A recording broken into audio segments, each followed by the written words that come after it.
میں نے اس بچی پر مٹی ڈالنی شروع کی۔ تو اس بچی نے جو کہنا تھا وہ کہا، اور کہنے کے بعد اس نے کہا اے بابا اگر تم میری مٹی نہیں ڈالتے، میری بات سنتے نہیں ہو، تو میں اللہ سے ایک دعا کرتی ہوں۔ اس چھوٹی سی بچی نے ایک دعا کی، اے اللہ اس نبی کو بھیج دے جو نبی بچیوں کو زندہ دفن ہونے سے بچائیں گے۔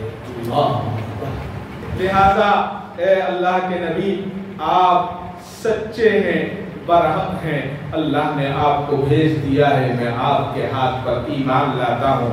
اللہ کے نبی واقعہ سن رہے تھے، اللہ کے نبی رو رہے تھے، حضرت دہیہ رو رہے تھے۔ صحابہ رسول نے حضرت دہیہ کا ہاتھ پکڑ کر اٹھایا، کہا کہ دہیہ تم یہاں سے چلے جاؤ، جب تک تم یہاں بیٹھے رہو گے اللہ کے نبی روتے نہیں۔ ألا بذكر الله تطمئن القلوب.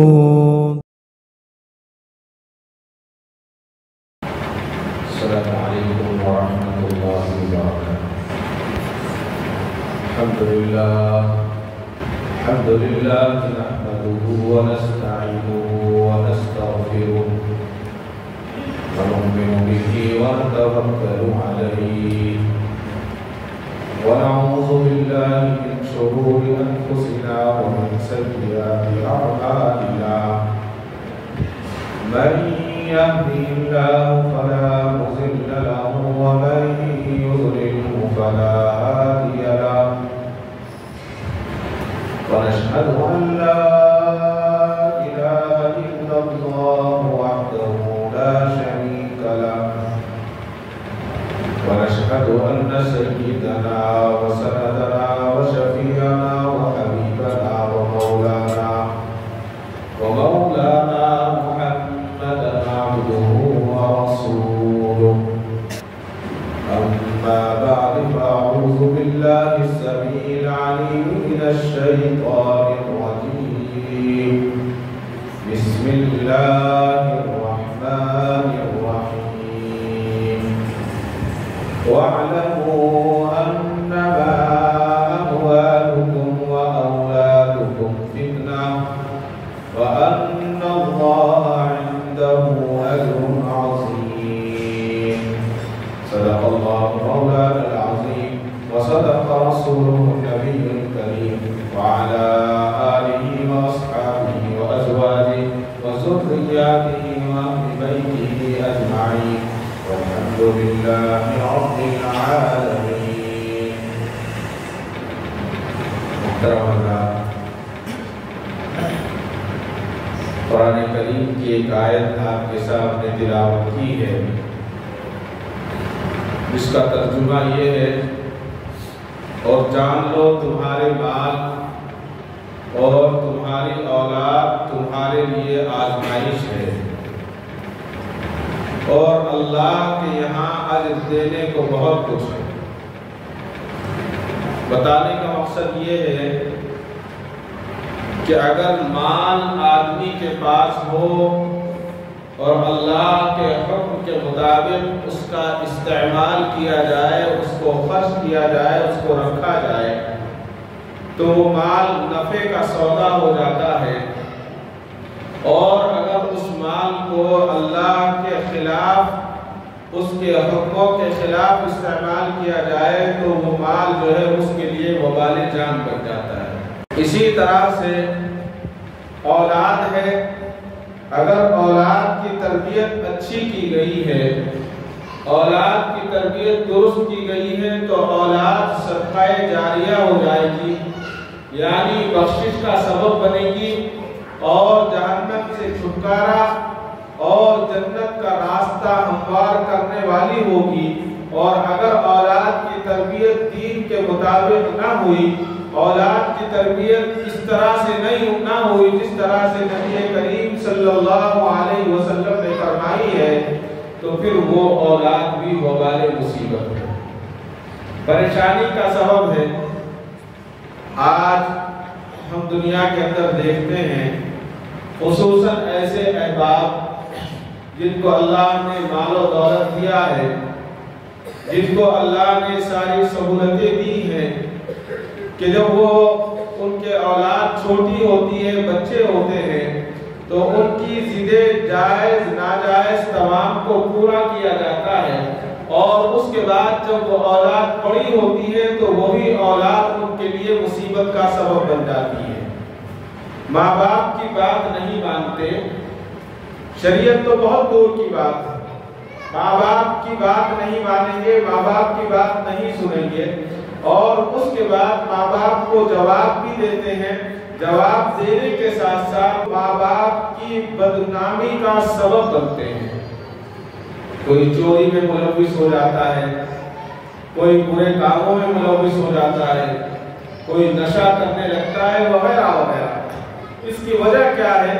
اس کی وجہ یہ ہے کہ جب وہ چھوٹا تھا، جب وہ نرم تھا، جب وہ سدھرنے والا تھا تو اس کو سدھارنے کی کوشش نہیں کی گئی، بلکہ اس کو چھوڑ دیا گیا۔ اب وہ جب درخت بن گیا ہے تو وہ سدھرنے والا نہیں ہے، اگر سدھارنا چاہیں گے یا تو ٹوٹ جائے گا یا پھر وہ آپ کی بات مانے گا نہیں۔ تو بڑا عجیب واقعہ لکھا ہے کہ ایک صاحب تھے، اپنے بچے کی تربیت میں ان کا بڑا رول تھا، ہمیشہ اس کی تربیت میں لگے رہتے۔ 4 یا 5 سال کا بچہ تھا، اچانک والد کا انتقال ہو گیا۔ ہوتا ہے بہت ساری جگہ پر، اللہ کو جو منظور ہے وہی ہوتا ہے۔ انتقال ہونے کے بعد ماں نے بھی اسی طرح سے تربیت کی جس طرح اس کا باپ اس کی تربیت کرتا تھا۔ بات بات پر ٹوکنا، بات بات پر بچے کو بتانا اور سیرت کی باتیں سنانا، نبی کریم صلی اللہ علیہ وسلم کے واقعات کو سنانا، صحابہ کے واقعات کو سنانا ان کا معمول تھا۔ اب گھروں میں یہ دیکھا جاتا ہے کہ بچے نعت اچھی طرح سے یاد کر لیتے ہیں، نظم اچھی طرح سے یاد کر لیتے ہیں۔ جن گھروں میں اچھا ماحول ہوتا ہے وہاں بچوں کو یاد کرایا جاتا ہے، کلمے یاد کرائے جاتے ہیں۔ تو اسی طرح سے ایک بہت مشہور نعت ہے کہ ان نبیوں میں رحمت لقب پانے والا، مراد غریبوں کی بر لانے والا، کسی شاعر نے لکھا۔ تو انہوں نے اپنے بچے کو یہ نعت یاد کرائی، وہ نبیوں میں رحمت لقب پانے والے، مراد غریبوں کی بر لانے والے۔ والا شاعر کہتا ہے، لیکن انہوں نے اپنے بچے کو کہا والا جو لفظ ہے وہ اتنا اچھا نہیں ہے، والے میں ادب کم ہے اور والے میں ادب زیادہ ہے۔ والا جو ہے اس میں ادب کم ہے، وہ نبیوں میں رحمت لقب پانے والا، اور والے اگر کہیں گے تو اس میں ادب زیادہ ہے، لہذا انہوں نے ادب کے ساتھ اس بچے کو والے سکھایا۔ اب اتفاق یہ کہ جب مدرسے کا اسکول کا سالانہ جلسہ تھا تو وہاں یہ پوچھا گیا کہ کسی بچے کو نعت یاد ہے کیا؟ تو ایک بچے نے کہا کہ مجھے نعت پڑھنا آتا ہے، وہی بچہ تھا جو یتیم ہو گیا تھا۔ تو استاد نے کہا کہ سناؤ، آپ نعت سناؤ۔ تو بچے نے نعت سنائی، وہ نبیوں میں رحمت لقب پانے والے، غریب مرادیں غریبوں کی بر لانے والے۔ تو استاد نے کہا کہ بیٹا یہ غلط پڑھتے ہیں آپ، یہ شاعر نے ایسا نہیں لکھا بلکہ لکھا ہے وہ نبیوں میں رحمت لقب پانے والا، والے نہیں ہے۔ تو بچے کو پھر یاد کرایا، تو پھر بچے نے یاد کیا وہ نبیوں میں رحمت لقب پانے والا، لیکن جب پڑھنے کا دن آیا اور اسٹیج پر ان کو وہ نعت پڑھنی تھی تو اس بچے نے نعت پڑھی وہ نبیوں میں رحمت لقب پانے والے، مرادیں غریبوں کی پر لانے والے۔ یاد کرایا ہے والا، پڑھتا ہے بچہ والے۔ اب اس جلسے میں جو انسپیکٹر آئے تھے، تعلیمی انسپیکٹر جو آفیسر تھے، انہوں نے جب ان کو بولنے کا موقع دیا تو انہوں نے کہا کہ اس کا استاد کون ہے اس بچے کا؟ تو بتایا کہ فلاں استاد کی کلاس کا بچہ ہے، 4تھی کلاس میں پڑھتا ہے یا 12ویں میں پڑھتا ہے۔ تو استاد نے کہا کہ آپ کو پتہ نہیں ہے، یہ شعر بچے نے غلط پڑھا ہے، والا تھا اس نے والے پڑھا ہے۔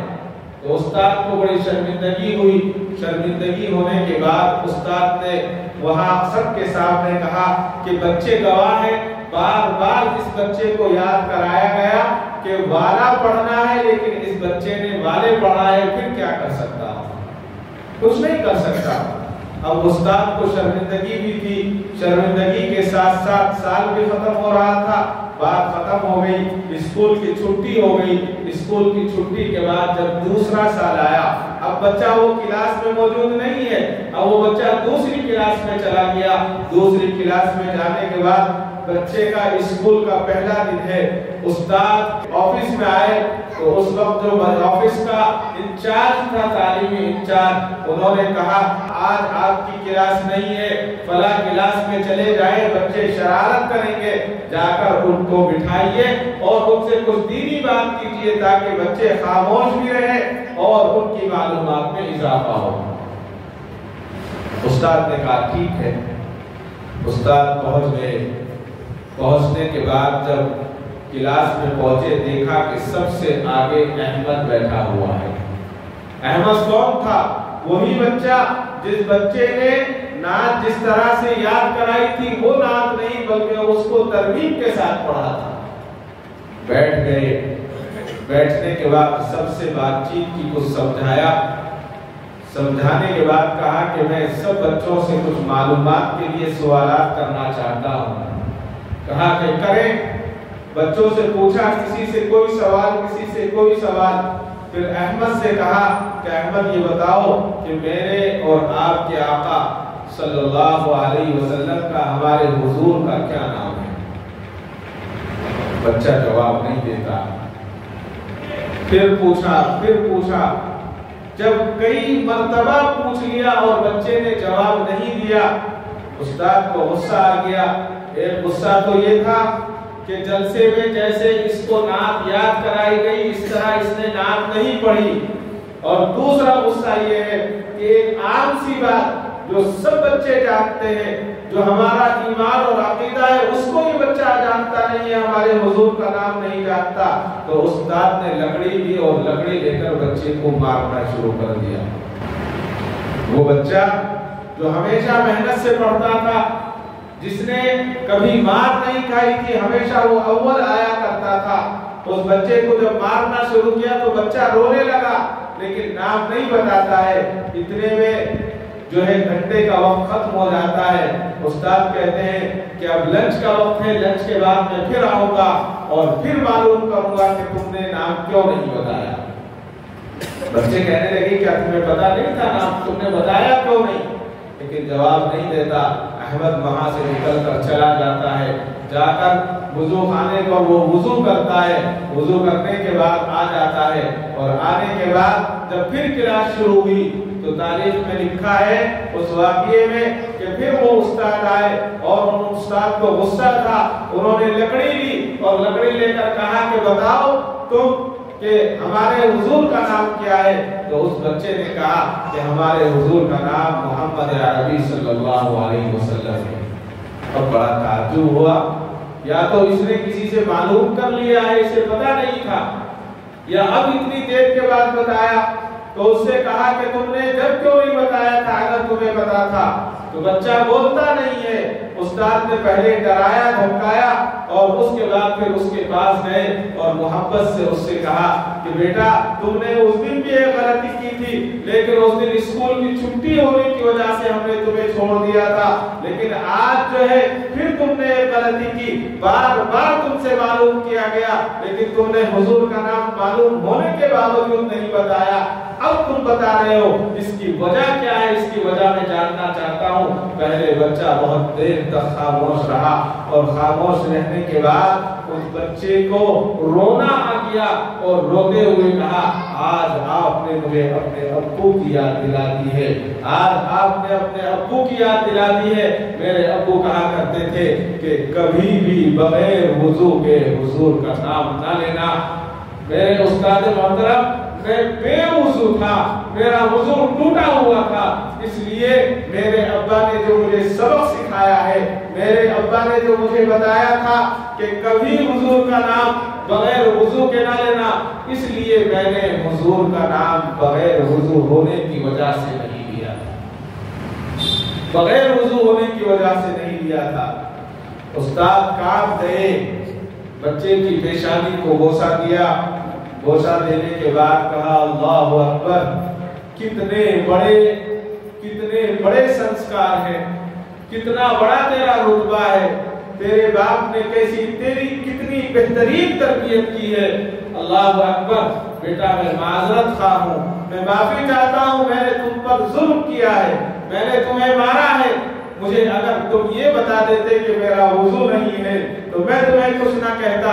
چلو یہ بات تو سمجھ میں آتی ہے، لیکن دوسری بات ایک اور بتاؤ، تمہارے اس بتانے سے میرے دل میں ایک اکرام پیدا ہو گیا ہے، میرے دل میں تیرے باپ کا ایک مقام پیدا ہو گیا ہے، تیرے باپ کا اکرام پیدا ہو گیا ہے۔ میں تجھ سے یہ پوچھنا چاہتا ہوں، اس دن جلسے میں تم نے یہ غلطی کیوں کی تھی؟ میں نے تمہیں بار بار یاد کرایا، میں نے تمہیں بار بار رٹایا، وہ نبیوں میں رحمت لقب پانے والا تم یاد کرتے رہے، لیکن جب جلسے کے وقت تم اسٹیج پر آئے تو پھر تم نے پڑھا وہ نبیوں میں رحمت لقب پانے والے، اس کی وجہ کیا ہے؟ تو بچے نے روتے ہوئے کہا اس وقت میرے ابا جی زندہ تھے، میرے ابا کو جب میں نے یہ نظم سنائی تو میرے ابا نے یہ نظم مجھے پہلے یاد کرا رکھی تھی۔ ابا نے کہا کہ بیٹا اللہ کے نبی سب سے بڑے ہیں، اللہ کے بعد اگر کسی کا مقام ہے تو وہ اللہ کے نبی اور اللہ کے رسول کا مقام ہے، اللہ کے رسول کو والا کیسے کہہ سکتے ہیں؟ یہ ادب کے خلاف ہے، لہذا جب بھی اللہ کے رسول کا نام آئے والا کبھی نہ کہنا بلکہ والے پڑھنا، لہذا اس لیے میں نے اسٹیج پر والا نہیں بلکہ والے پڑھا تھا، یہ وجہ تھی اور کوئی وجہ نہیں تھی۔ استاد نے بچے کی پیشانی کو چوما، اس کا بوسہ دیا اور کہا کاش آج ہمارے گھر میں اگر ایسی تربیت ہونے لگے تو پھر مدارس کی ہمیں ضرورت نہیں پڑے گی، ہر گھر اور ہر ماں کی گود مدرسہ بن جائے گی اور وہاں سے ایسی تربیت ہوگی جیسی تربیت آج ہم اس بچے احمد کی دیکھ رہے ہیں۔ یہ حقیقت ہے کہ اگر جو بات بچے کو بچپن میں یاد کرا دی جاتی ہے، جو بات بچے کو اہمیت کے ساتھ بچپن میں بتا دی جاتی ہے، وہ بات اس کے دل میں نقشہ کر جاتی ہے، وہ بات اس کے دل میں کھد جاتی ہے، وہ بات اس کے دل میں مکمل اتر جاتی ہے اور وہ بات بچہ مرنے تک بھولتا نہیں ہے۔ اور اگر صرف ویسے ہی زبانی کہا جائے وقتی طور پر یاد رہتا ہے اور جب پھر وقت ختم ہوتا ہے تو پھر آدمی بھول جاتا ہے۔ اگر آدمی کو یاد رکھنا ہے تو پھر اس کے لیے ضرورت ہے کہ وہ عالم ہو، وہ دیندار ہو، یا پھر وہ متقی اور پرہیزگار ہو، تو پھر وہ اپنی بات پر اٹل رہتا ہے۔ جان جائے چلی جائے، ہمیں جان جانا منظور ہے، لیکن وہ آدمی اپنا ایمان اپنے ہاتھ سے جانے نہیں دیتا، ایمان جانے نہیں دیتا، جان جائے چلی جائے۔ بہت سارے واقعات ہم دیکھتے ہیں، سنتے ہیں۔ ایک واقعہ بڑا دل دہلانے دینے والا واقعہ تاریخ میں لکھا ہے کہ ایک بادشاہ تھا اور نہایت بدکار تھا، بدتمیز تھا اور اپنی بادشاہت کی انا میں بہہ گیا تھا۔ ہر وقت وہ یہ چاہتا تھا کہ جو میں آدمی کو حکم دوں اس پر عمل کیا جائے، جائز ہو یا ناجائز ہو، حلال ہو یا حرام ہو، جو میں کہوں گا وہ بات سنے گا، جو میں کہوں گا اس کو سننا ہے۔ لیکن جب ایمان ہوتا ہے تو کتنی بھی بڑی طاقت ہو اس کے سامنے وہ ڈٹ جاتا ہے۔ زیادہ سے زیادہ کیا ہوگا؟ اس کو مار دیا جائے گا، شہید کر دیا جائے گا۔ شہید ہونے والا ساری زندگی کے لیے زندہ ہو جاتا ہے اور مارنے والا کچھ دنوں میں مر جاتا ہے اور ختم ہو جاتا ہے۔ اس بادشاہ کے تعلق سے آتا ہے کہ وہ بادشاہ ہر وقت کچھ نہ کچھ بدتمیزیاں کرتا، لوگوں کو پکڑ کے لاتا اور ان کو کچھ نہ کچھ سزا دلایا کرتا تھا۔ تو ایک مرتبہ اس کے دماغ میں کچھ سوجی اور اس نے اپنے وزیر سے کہا کہ جاؤ، جا کر خنزیر کا گوشت لے کر آؤ اور گوشت لا کر میرے دربار میں رکھو۔ تیار پکوا کر اس کو دربار میں منگوایا۔ منگوانے کے بعد بہت سارے دیندار لوگوں کو بلایا اور دیندار لوگوں کو بلا کر کہا کہ آؤ تمہیں بادشاہ نے بلایا ہے. سب کو بلایا, بلا کر وہاں پر رکھا اور کہا, اس کے ساتھ سب کو بلانے کے بعد کہا اپنے وزیر سے کہ جاؤ ہمارے بستی کے فلاں عالم دین کو بلا کر لاؤ, وہ ہمارے خلاف بہت بولتے ہیں, وہ ہمارے خلاف بہت بات کرتے ہیں, آج ہم دیکھتے ہیں کہ وہ کتنا خلاف بولنے والا, آج ہم اس کے ساتھ کیا کریں گے. آج وہ اپنے ایمان کا اس کا امتحان دیں گے کہ اس کا ایمان کتنا مضبوط ہے. بات تربیت کی چل رہی ہے. تو کہا کہ ٹھیک ہے.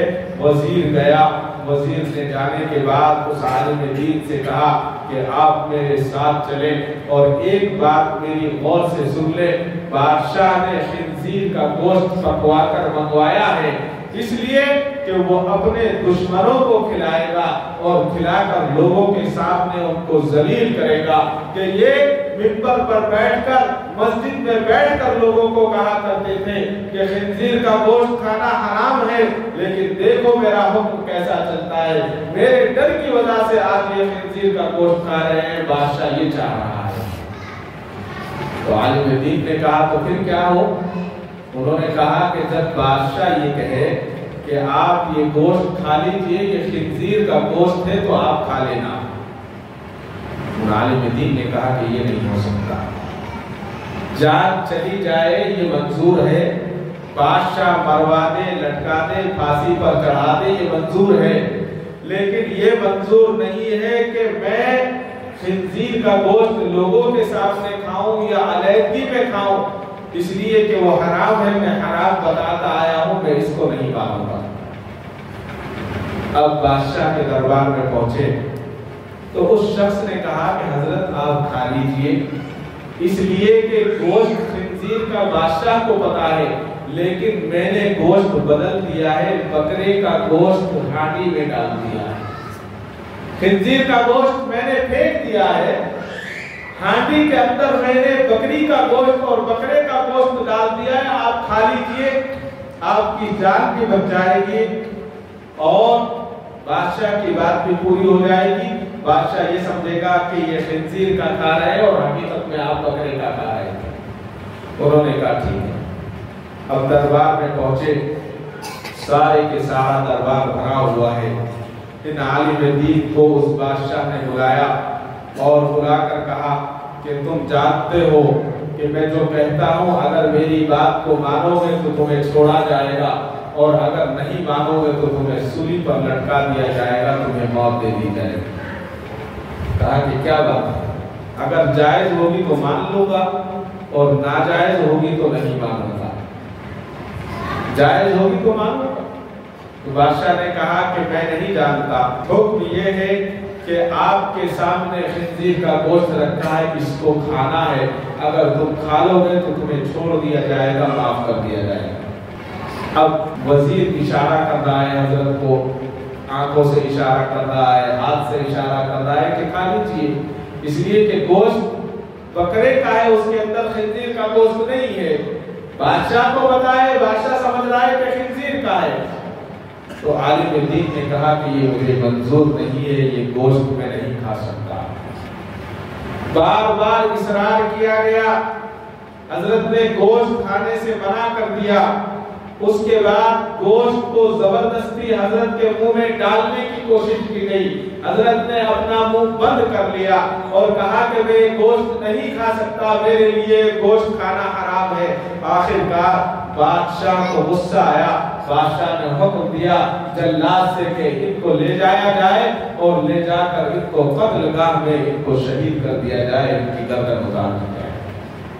اب حکم جاری ہو گیا. بادشاہ کے لوگ جس میں وزیر بھی شامل تھا وہ لے کر عالم دین کو لے کر چلے, اور لے کر چلنے کے بعد جب وہاں سے نکلے تو انہوں نے کہا کہ حضرت کیا غضب کیا آپ نے, آپ کو پتا تھا اس کے اندر خنزیر کا گوشت نہیں ہے, اس کے اندر بکرے کا گوشت ہے. میں آپ کو بتا چکا تھا, آپ کی عقل کہاں گئی تھی, میں آپ کو سمجھا رہا تھا, آپ کی عقل کہاں گئی تھی, میں آپ کو اشارے کر رہا تھا, پھر بھی آپ کو یاد نہیں آیا. آپ کو کیا ہو گیا ہے؟